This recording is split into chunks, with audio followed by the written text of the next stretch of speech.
வணக்கம். தமிழக வெற்றிக் கழகத்தின் மதிப்பிற்குரிய தலைவர் தம்பி விஜய் அவர்களை சந்தித்து பொன்னாடை அணிவித்து நீயும் முதல்வராகலாம் என்கிற புத்தகத்தை கொடுத்து தாவேக்காவில் இன்று என்னை நான் இணைத்துக் கொண்டேன். 6 ஆண்டு காலம் எந்த அரசியல் கட்சியிலும் என்னை இணைத்துக் கொள்ளாமல் திராவிட இயக்கத்தின் சொற்பொழிவாளர் என்று சொல்லி பெரியார் அண்ணா லட்சியங்களை பேசி வந்த நான் இன்றைக்கு தாவேக்காவில் இணைத்துக் கொண்டு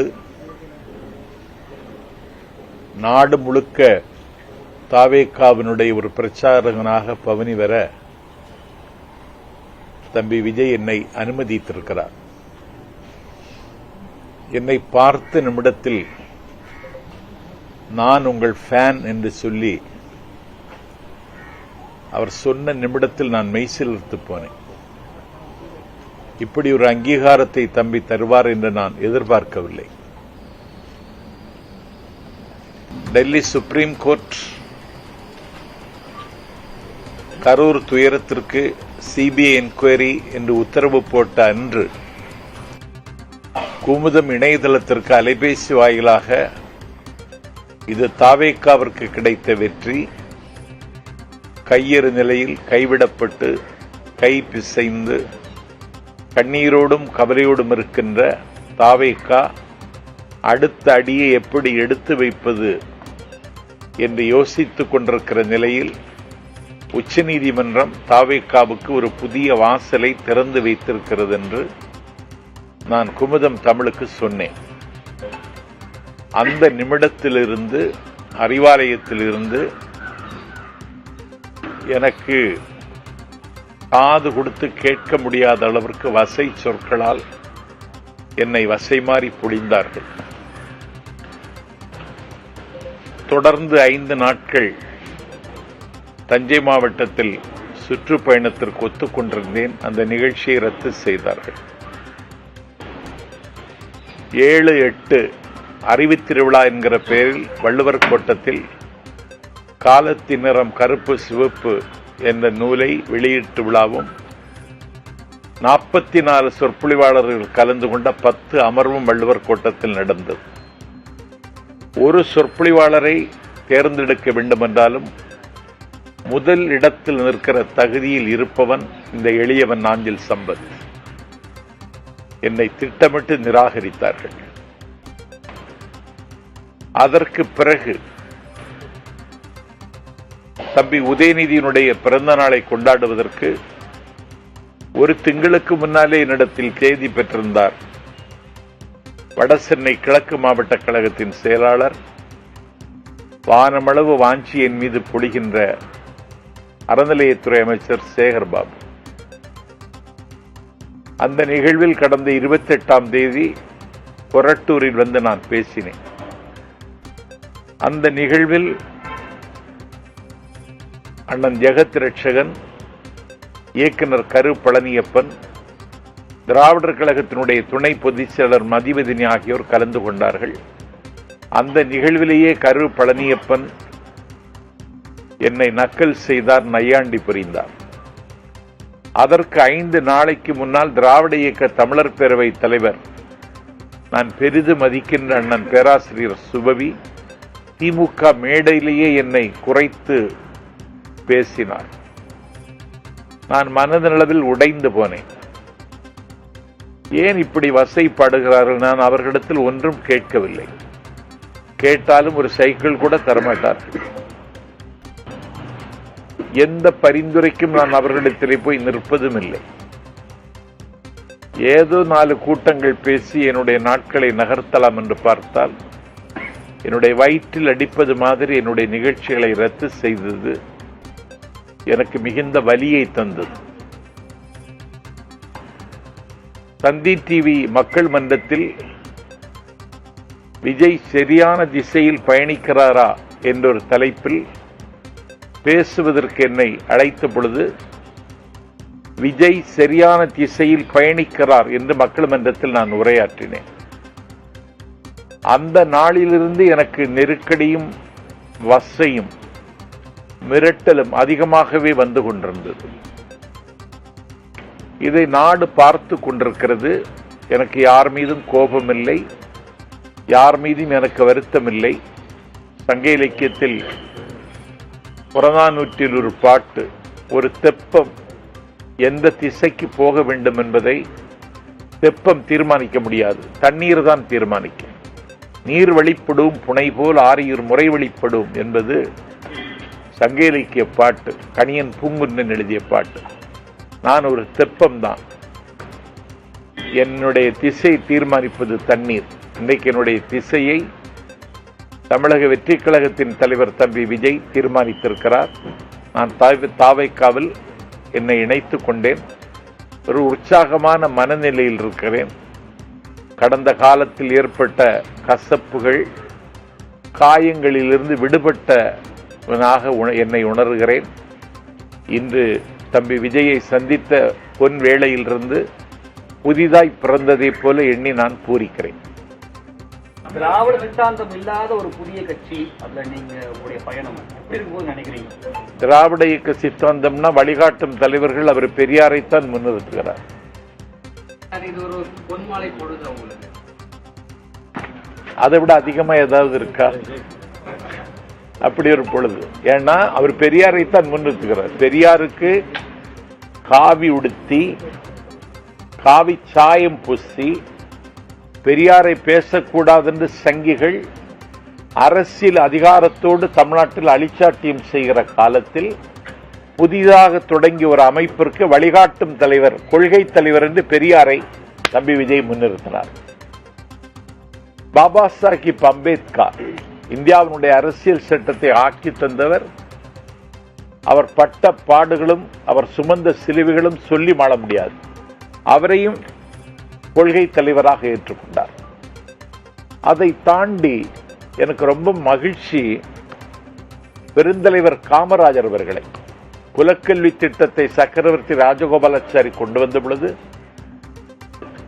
6000 பள்ளிகளை அன்னை தமிழகத்தில் திறந்து 9 ஆண்டு காலம் இந்தியாவின் விடுதலைக்காக சிறையிருந்து 9 ஆண்டு காலம் தமிழ்நாட்டில் முதலமைச்சராக இருந்து த காமராஜ் பிளான், நேரு ஒப்புக்கொண்ட அந்த பிளானை தந்த, இந்தியாவில் 2 பிரதமர்களை தீர்மானித்த கிங் மேக்கர் காமராஜரையும் கொள்கை தலைவராக ஏற்றுக்கொண்டார்.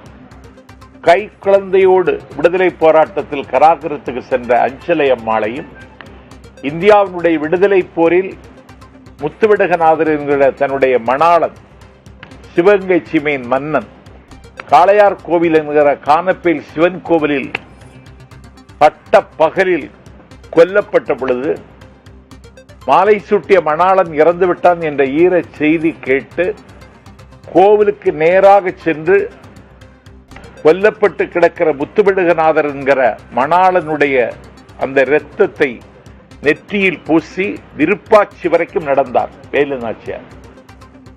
அன்றைக்கு ஹைதர் அலி 4000 போர் வீரர்களை கொடுத்து விருப்பாட்சியிலிருந்து சிவகங்கை வந்து வெள்ளை ஏகாதிபத்தியத்தினுடைய 6 கால்களை வெட்டி சாய்த்து சிவகங்கை மீட்ட வேலு நாச்சியாரையும் அவர் கொள்கை தலைவராக ஏற்றுக்கொண்டிருக்கிறார். இப்பொழுது அவர் பிரச்சாரம் என்று சொல்லி வீதிக்கு வருகிற பொழுது 1967 நிலத்திமிங்கலங்கள், பண்ணை பிரபுக்கள், ஆலையரசர்கள் கையில் இருந்த காங்கிரஸ் ஆட்சிக்கு முடிவு எழுதிய அறிஞர் அண்ணாவையும் 1977 ஆட்சி மாற்றத்திற்கு அகரம் எழுதிய மக்கள் திலகம் எம்ஜிஆரையும் அவர் அடையாளப்படுத்துகிறார். ஆகவே தமிழ்நாட்டில் என்னை பொறுத்தவரையில் பேசுவதற்கு நிறைய செய்திகள் இருக்கிறது. இனிமேல் பரபரப்பாக இருக்கும். விஜய் என்ன செய்வார் என்ற நம்பிக்கையில நீங்க மேடைகளில் உங்களுக்கு ஏற்பட்ட புறக்கணிப்பு, அவமதிப்பு தான் காரணமா, இல்ல விஜயை பற்றி நீங்க பேசுறது பிற்பாடு இந்த அவமதிப்பு? நான் 6 வருஷம் எந்த கட்சியிலையும் சேராம தான் இங்க வந்தேன் தம்பி. 6 வருஷம் நான் எந்த கட்சியிலையும் சேராம தான் இங்க வந்த போதும்னு நினைச்சேன். ஏதோ 4 கூட்டங்கள், நான் ஒரு ஒரு தமிழ்நாட்டினுடைய தலை சிறந்த சொற்பொழிவாளர்களை வரிசைப்படுத்தினா நான் அதில் முதலிடத்தில் இருக்கிறவன். நான் இயங்க வேண்டும். என்னை முடக்கி வைத்திருக்கிறார்கள். இன்றைக்கு இயங்குவதற்கான வாய்ப்பை தம்பி விஜய் தந்திருக்கிறார். தேமுதிக பயணிகளையே இல்லையே.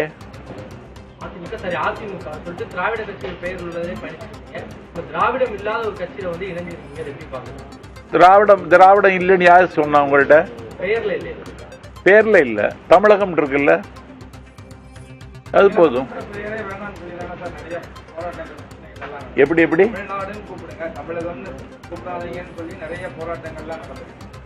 இல்ல, அவர் கட்சிக்கு தமிழக வெற்றி கழகம்னு பேர் வச்சிருக்காரு. தமிழ்நாட்டில் ஒரு குழப்பம் இருக்கு, திராவிட தேசியம் வேறு தமிழ் தேசியம் வேறுன்னு. அதெல்லாம் கிடையாது. தமிழ் தேசியமும் திராவிட தேசியமும் ஒண்ணுதான். திராவிட இயக்கத்தினுடைய நீட்சியாகத்தான் நான் தம்பி விஜயை பார்க்கிறேன். விஜய் என்ன மாற்றத்தை கொண்டு வருவார்? மாற்றாக விஜய் கிட்ட நீங்க என்ன மாற்றத்தை கண்டிப்பீங்க? விஜய்கிட்ட இருந்து என்ன மாற்றத்தை அவர் கொண்டு வருவார்னு சொல்றது அவர் அறிவிக்க போகிற இந்த தேர்தல் இருக்கிறது நமக்கு தெரியும். அதே நேரத்தில் எனக்கு தெரிந்து தமிழ்நாட்டின் வரலாற்றில் இவ்வளவு லட்சக்கணக்கான இளைஞர்களை மூலதனமாக வைத்திருக்கிற இயக்கம் இன்றைக்கு தமிழக வெற்றி கழகம். ஒரு நாட்டினுடைய காலை பொழுதை தீர்மானிக்கிறவர்கள் இளைஞர்கள் தான். இந்த இளைஞர்களை வைத்துக்கொண்டு ஒரு அதிரடி மாற்றங்களை செய்வதற்கு தம்பியிடத்தில் திட்டம் இருக்கிறது என்றே நான் நம்புகிறேன். யாருக்குமே புரிதல் இல்லாம சிலர் இருக்காங்க. இதை எப்படி பாக்குறீங்க? யாருக்கு? தமிழக வெற்றி கழகத்தில் இருக்கக்கூடிய தொண்டர்கள். அதான் அது நான் தம்பிகிட்ட பேசினேன். அதுக்கு தமிழ்நாடு முழுவதும் பாசறை கூட்டங்கள் நடத்தணும், எல்லா இடத்துலையும் நடத்தணும்னு சொல்லிட்டேன்.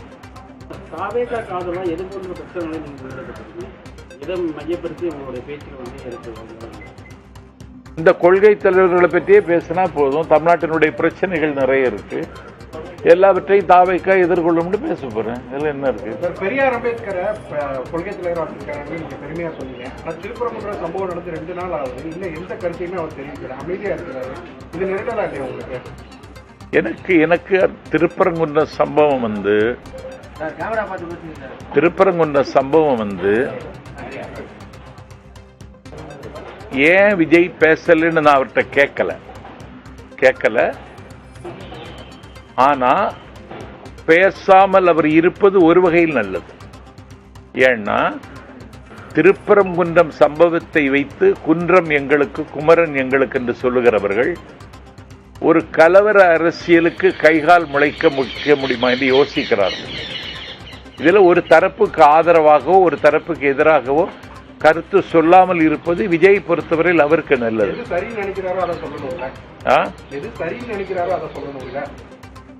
எது சரி, அமைதியாக இருப்பது ஒரு வகையில் நல்லதுன்னு நான் நினைக்கிறேன். ஆமா, இல்ல கொள்கை எதிரின்னு அவர் சொல்லிட்டாரு. அதுல அவர் காம்ப்ரமைஸ் ஒன்னும் ஆகுதுன்னு மாதிரி நான் நினைக்கல. நான் அவர்கிட்ட கேட்டேன், நீங்க பிஜேபிக்கு கூட ஒரு இணக்கமான போக்கு இருப்பதாக சொல்லுகிறார்கள். அப்படி ஒன்றும் இல்லை. அதிகாரத்தில் இருக்கிற கட்சி தேர்தல் இங்க நடக்க போகுது, அதனால இதை கூர்மையாக விமர்சிக்கிறேன். அதற்கு நேரம் வரும்பொழுது பார்த்துக் கொள்ளலாம். கடந்த மாதம் வந்து திராவிட வெற்றி கழகத்துல வந்து தொடக்க கால கவுந்துக்கிட்டு தொடங்கி வச்சீங்க. இப்ப இங்க வந்து ஜாயின் பண்ணிருக்கீங்க, அங்கேயே சேர்ந்துருக்கலாம் நீங்க. அப்படி திராவிட வெற்றி கழகத்தில் என்ன கூப்பிட்டாங்க, சத்யா வர முடியாதுன்னு சொல்லிட்டு தான் வந்தேன். அதுக்கான காரணம் சார் எது? அங்க சேராததுக்கான காரணம். அங்க சேராதது என்ன இங்க இருக்கு? அங்க இல்லாதது என்ன இங்க இருக்கு? அங்க சேராததுக்கு காரணம் வேற இருக்கு. அது ஒரு பர்சனல் விஷயம். அது தேவையில்லை. திமுக அதிமுக 2 கட்சிகளுமே நீங்க இருந்திருக்கீங்க. அப்ப அந்த கட்சியிலிருந்து வெளியே வந்ததுக்கப்புறம் அந்த கட்சிகளை பத்தி விமர்சனம் பண்ணிருக்கீங்க. இப்ப தாவேக்கால இருந்துட்டீங்க. ஃபியூச்சர்ல இதை பத்தி விமர்சிக்க மாட்டேங்குது.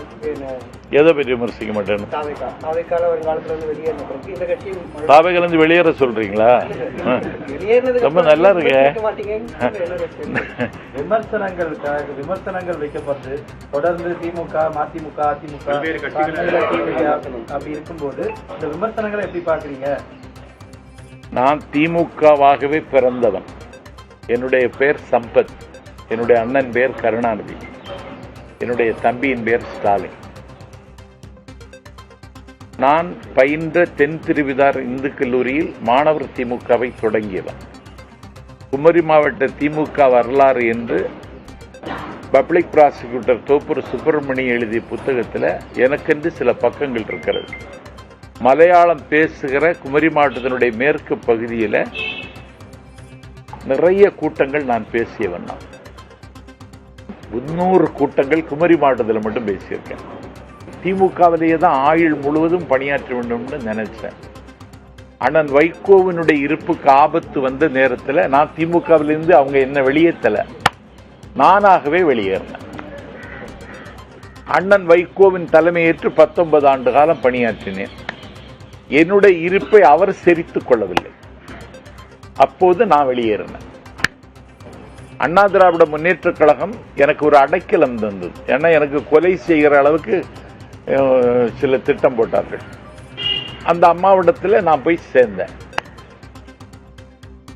அதற்கு பிறகு அவருடைய மறைவிற்கு பிறகு எடப்பாடி தலைமையை நான் ஏற்றுக்கொள்ள விரும்பல. சசிகலா அம்மா கூட பயணிக்கலாம்னு நினைச்சேன். அதுக்கு முன்னே அவங்க செயலுக்கு போனாங்க. டிடிவி தினகரனுக்கு கூட கொஞ்ச நாள் பயணிச்சேன். அவர் திடீர்னு அம்மா மக்கள் முன்னேற்ற கழகம்னு என்னமோ சொன்னார். அண்ணாவும் இல்லை திராவிடமும் இல்லைன்னு வெளியேற, வேற ஒன்றும் இல்லை. உங்களுடைய பயணம் இருக்கும். என்ன பொறுப்பு? நான் பிரச்சாரம் செய்யணும், எனக்கு வேற ஒன்றும் இல்லை. என்னுடைய பயணத்தை நான் பிரச்சாரம் செய்தே வாழ்ந்தவன்.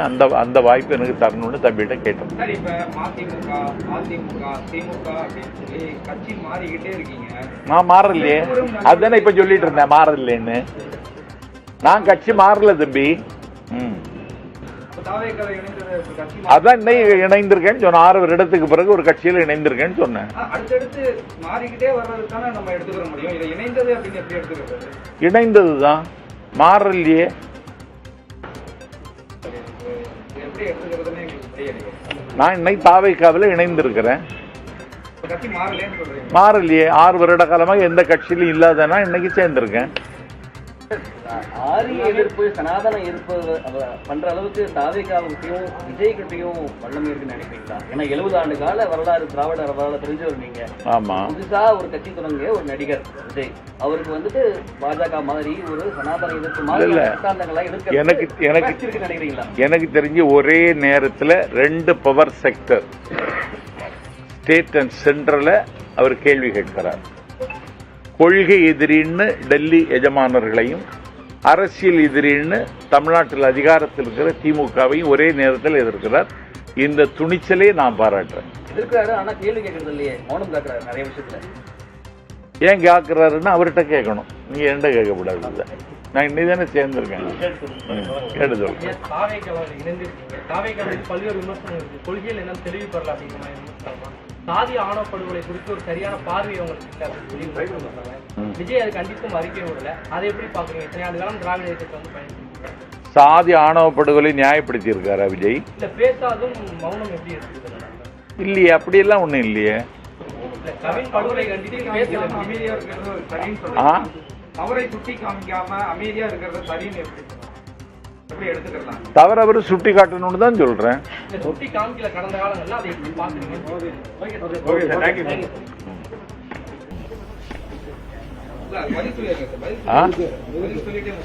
சொல்லுங்க. கடந்த காலங்களே சுட்டி காமிக்கல, அதை எப்படி பாக்குறீங்க? தாவேக்கால இணைந்து தாவேக்காவில் நான் இன்னைக்கு தான் இணைந்திருக்கேன். முதல் இரவே இன்னும் வரல. அதுக்கு முன்னே இப்படி எல்லாம் கேள்வி கேட்காதீங்க.